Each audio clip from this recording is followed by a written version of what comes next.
The year is 2008. You scroll through your Xbox Live Arcade, home to Trials HD, Super Meat Boy, Splosion Man, and Doritos Crash Course. Yet your eyes settle on this funny little game called Castle Crashers. You think the picture looks cool, so you ask your parents if they can get you a walloping 1,600 Microsoft points.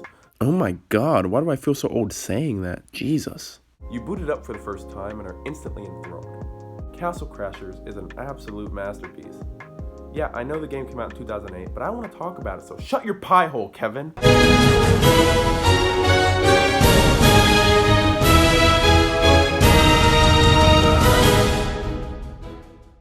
The story is a funny one. It doesn't take itself too seriously, being your run-of-the-mill, baddie steals something, you need to get it back, and also save the damn zone distress ordeal.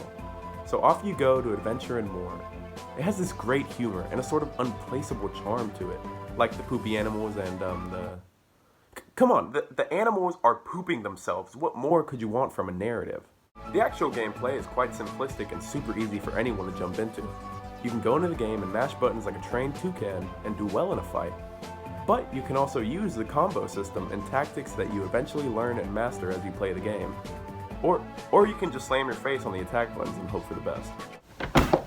There's also unique magic attacks, again very simple to control and different for each unique character.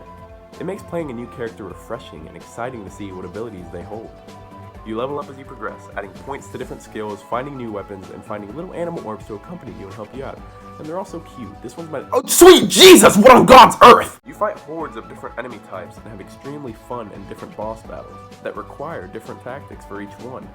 The art in the game is so beautifully drawn that not only the bosses, but the enemies, the characters, and your environments are so pretty to look at. It's like watching a cartoon full of beheadings and bowel leakage. It's an absolute wonder. The art style fits the game and differentiates it from other side-scrollers. I mean, look at this grass! Look at this moon! Look at this beautiful princess! Look at this owl! For being 11 years old, trusty old CC, that's short for Castle Crashers, ages extremely well. Stop! Have I told you about the soundtrack? This game's soundtrack is godlike. I mean, the music is fitting to every level. It's pleasant to listen to. It's iconic in its own way. There's tunes for everything.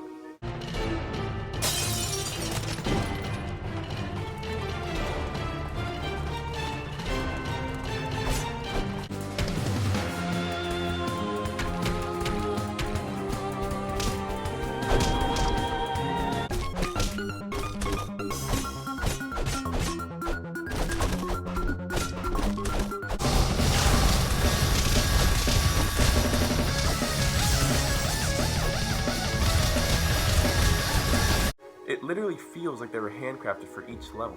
I can't do it justice. They say a picture is worth 1,000 words. Just imagine 1 million angels singing while Hans Zimmer conducts an orchestra, while an army of puppers is licking your ears gently to the menu music from Halo. That is how amazing this soundtrack will make you feel. And to top it all off, what makes this experience great is the ability to play the entirety of it in 4-player co-op. You and 3 of your friends, online or offline, can jump into this world and lose your minds, helping each other against a large number of enemies, fighting bosses, or even fighting each other to see which one of you will smooch one of the princesses. And it is absolutely amazing. I've played through this game over a dozen times with different people, by myself, or on a couch with my bestest of friends, and every experience has been just as fun every time. It doesn't matter if you're playing with someone who is good at games or bad at games, they can easily learn how to play with its simple mechanic. The story is just short enough to spice up any hangout, as with dedicated enough friends, you can beat it in just under a couple of hours. That's something that is very hard to emulate in a video. The amount of times I went to a sleepover at a friend's house. We start this bad boy up and we went all in for hours, just laughing and enjoying ourselves. Maybe never getting to kiss the princess because you're terrible at the game, but that doesn't matter because the memories and experiences the game gave us haven't been replicated in a co-op experience in a long time. That is why after 11 years, I can still talk about Castle Crashers with an ear-to-ear smile on my face. And although the Behemoth, the creators of Castle Crashers, have made other titles such as Alien Hominid vs. Predator HD and BattleBlock Hardline, none of them have really stood out to me the way that Castle Crashers did. So if you have played it before, I recommend you boot that bad boy back up and jump right into it because those experiences you had will still be there. And if you haven't, it's been a decade! For the love of God, just play Castle Crashers!